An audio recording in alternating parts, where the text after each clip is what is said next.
What's up guys, welcome back to my channel. In this video I wanted to have a little bit of fun and take a closer look through some posing and photography with some of my Iron Man and Wolverine figures, two of my favorite characters and the inspiration for my YouTube and Instagram name, Iron Logan. For me, I think I'm drawn to these two characters because they each represent parts of my own personality that I either think I have or aspire to have. Whether it's the charisma and wit of Tony Stark or the brooding seriousness of Logan, I relate to them. So if you're like me and you enjoy delving into the artistry of your Hot Toys collection, buckle in because this video is an appreciation of these awesome characters and figures I have. But before we get started, if you like my content, do us a favor, hit that like button, notification bell, and subscribe to the channel. Now let's get to it. Okay guys, to kick this off, first I wanted to look at two of my most recent acquisitions, the Hot Toys Iron Man Mark III 2.0 Deluxe and the 1973 Wolverine Days of Future Past Deluxe. Two fantastic releases by Hot Toys which I personally think showcase how far Hot Toys has come. Iron Man is one of my all-time favorite movies, period. I still remember how I felt the first time I watched it in the cinema, so this guy brings back all the feels for me. The figure in particular is definitely a top 3 1/6 scale Iron Man figure, for me that is. Then the Wolverine, one of my all-time favorite characters, and ever since I saw X-Men in the cinema all the way back in the year 2000 when I was just 17, Hugh Jackman has been my Wolverine.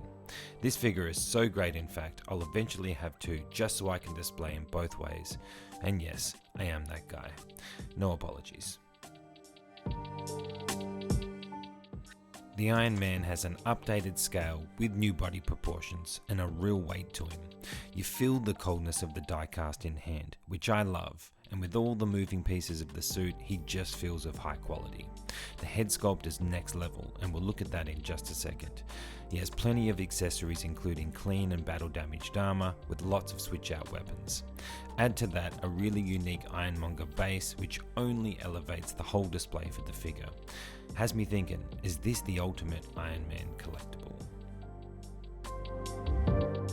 Zooming in closer on the Tony Stark head sculpt, I think it's amazing. The details are so well done, the hair, the blood effect, and the expression all work for me. Combine that with these proportions, it really gives off the look of a man in a mechanical suit. They nailed it. This takes me right back to the movie. For Wolverine, I'm gonna keep this style for him, so I don't want to move him around too much, as I do want to keep the clothes pristine, so I played around with a simple walking pose for him on the base. I really do enjoy trying to get poses to work with the diorama bases. I personally love the combo. Unfortunately though, this is the only shot of this pose I got though, as I lost them somehow when editing this. So let's zoom in on this new Wolverine head sculpt. I see the likeness, with some angles being stronger than others for me. Overall though, I think it's a great job. Now, he wore some glasses in moments in the film with this outfit, so I thought I'd have some fun and try the look. I'm using the glasses that came with the red and black upgraded suit Spidey from Far From Home, and I think it fits the vibe pretty well. Moving on to my next duo, the die-cast Iron Man Mark VII, first seen in the Avengers and possibly the best Hot Toys Iron Man ever made, along with the third figure I ever purchased, one of my personal favorites, the Wolverine. His joints are a little loose and I've posed him to death, but he still stands. I love the movie this figure is from, so this one's special. In fact, they both are. Starting with Iron Man first, this is another piece that has weight, along with the feel of cold die-cast. I don't think there's another suit that has as many moving pieces either. You get so many display options with all the switch out pieces from clean to battle damaged. He's got weapons galore and the coolest looking back design too. I'm not even scratching the surface with all the amazing poses and display options this figure can pull off. Zooming in, you get a closer look at the battle damage on the suit. The faceplate, chest plate and shoulders can be switched out for clean non-battle damage pieces. He also comes with a second helmet option with this Tony Stark head sculpt in it, which is the icing on the cake. I really tried to light this in a way to showcase how fantastic this looks. It's truly an achievement for Hot Toys with this guy. Moving on to Logan, now quite an old figure. He comes with two different sets of clothes, one being the black suit and jacket from when he was at the funeral, and the second being his hero look at the end of the film, which was just a singlet with these trousers and boots. Now, as I don't like the look of the stock body with all of the joints, I chose to add the jacket to cover them up and to make him look a little thicker. The dog tags don't come with this figure either. I got these from my mate Helen, 6 Scale Shiro on YouTube, check her out. Before I put these guys away, I wanted to try something dynamic with both of them. Both are balancing on their own here, with Wolverine being the most likely to fall funnily enough, even though I have the Mark 7 with only 1 foot flat on the ground.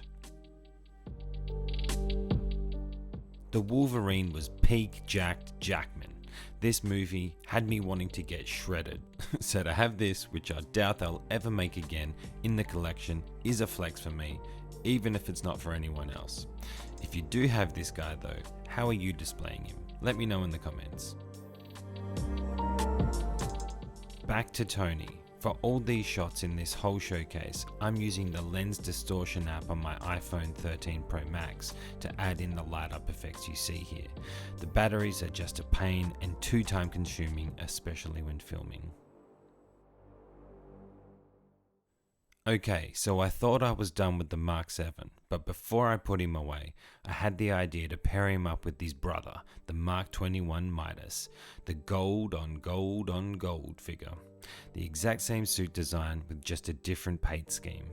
Now, as I love this suit, it only made sense to pick him up too. This suit was built to fly and did a lot of flying in Avengers, so back when I was deciding to display these two on the shelf together, I decided to have the Midas in the air and the Mark 7 grounded, mainly because I just wanted to use the open helmet look for him, and being the Midas doesn't have that option, it just made sense. I've had the Midas in this pose or a variation of this pose for a long time now, mainly switching it up by changing where he's looking or changing the angle we view it from in the display. This angle being my personal favorite. There's a lot of intricate twists and turns, angles and balance it took to get the pose to this point, which can be very time consuming. So when I get something I'm happy with, I enjoy taking some photos and then playing around with creating a scene, like a poster or a moment that reminds me of the film. Something that sells the illusion this isn't a 1/6 figure, but the character in action. Moving on to my final duo, the battle damaged Iron Man Mark 85 and the newly acquired Days of Future Past Wolverine. Two standout figures in my opinion. How epic would it be to see these two guys team up in Secret Wars? I hold hope. A big shout out to Helen, the 6 Scale Shiro again for hooking me up with this guy too. He's been a figure I've been after and wanting for the longest time now. A true grail piece to finally join the collection. For this scene here, you'll be able to see the difference from the original shot to the edited version that I'd post on Instagram or Facebook. Photographing figures and trying to create scenes for me is my favourite part of the hobby. I love seeing what I can come up with using the very basic tools at my disposal.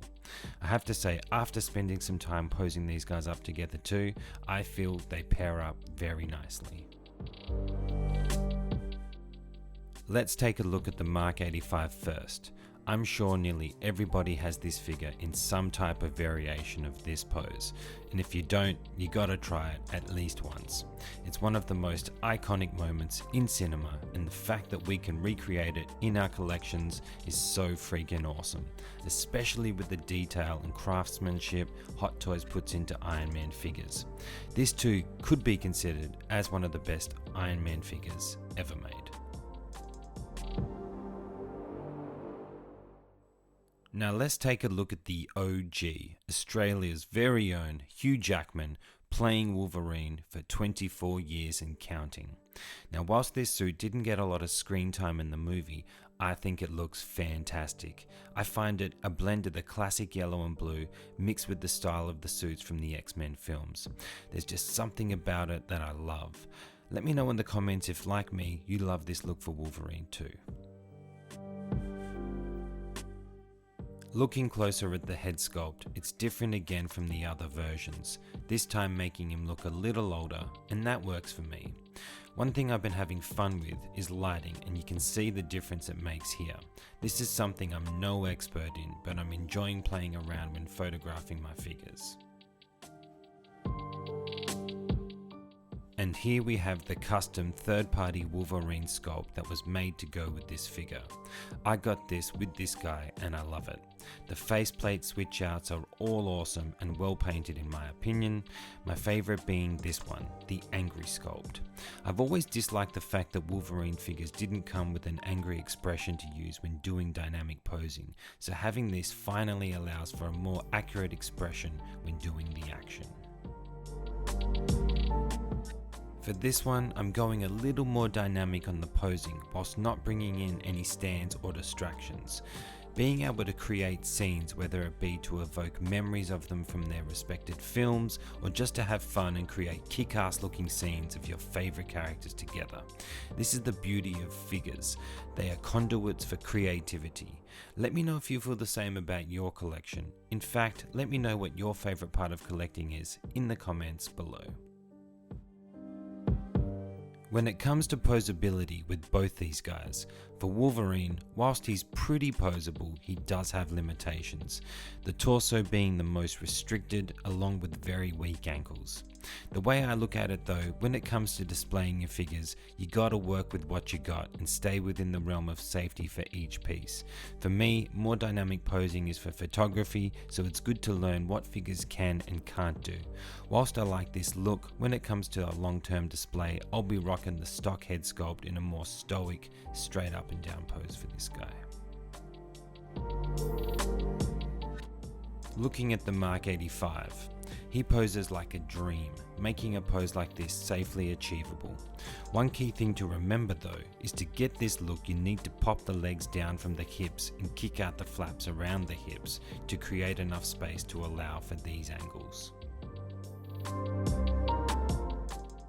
Before wrapping up, I needed to pair him up with Thor and Cap, the big three. Man, I love how these guys go together. All the memories come flooding back to their final battle in Endgame when I see them paired up together on the shelf.